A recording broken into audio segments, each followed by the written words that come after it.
Kayo po ba mga bossing ko ay problemado na naman tungkol sa usapin ng pera? Yung batibo napakatagal nating kumayod pero isang kembot lamang ay yan na naman, problema na naman. Ngayon po mga bossing, may tuturo ko po sa inyo. Mas mainam na gawin niyo po ito sa umaga. Mas mainam na makakapag-concentrate kayo sa panalangin at hindi kayo nagmamadali mga bossing. Ngayon po mga bossing, magwi-wish po tayo dito na tayo po hindi lagi namumblema sa pera. Or kaya kung kayo ay mananaya, isulat po ninyo dito ang numero po ninyo. Halimbawa mga bossing, ang favorite na numero, halimbawa po na lang ay 7, 7, 5, 8. Yan ang mga favorite ko numero. Tapos, ilang taon na ba ako? Ako po ay 41 na. Tapos mga bossing, ay di apat pa lang po ito. Ilang taon na po ang inyo pong mister? Ang mister ko po ay 43. Yan. At ang aking panganay ay 18.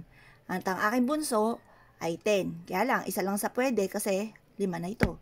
Kaya ang isusulat ko dito ay halimbawa ay 18. Ngayon pa mga bossing, sulat po natin dito ang numero na ito ay tatamaan ko ng jackpot. Yan. Sulat nyo pong ganyan. Tapos, sabihin nyo po dito, magkakaroon ako ng malaking bahay. Tapos, sulat nyo rin po dito, magkakaroon ako ng magagarang sasakyan. Tapos, magkakaroon ako ng negosyo na dito na ako yayaman. Tapos, ano pa ba?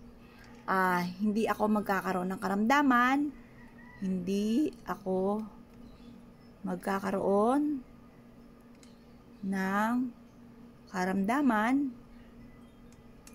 ako at ang aming buong pamilya at ang taong nanonood nito.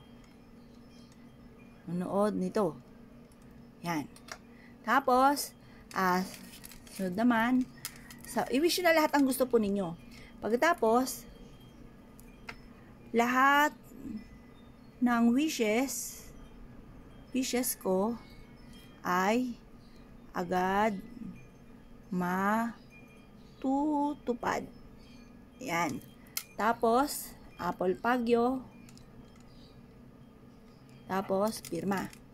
Pagkatapos po niyan, ito yung ating paminta. Ito po, ang paminta ay pantaboy ng kamalasan. Ito po, nilagyan ko ng barya mga bossing. Yan. Lagyan nyo rin po ng barya kasi pantaboy din po yung malas, pang-attract ng swerte.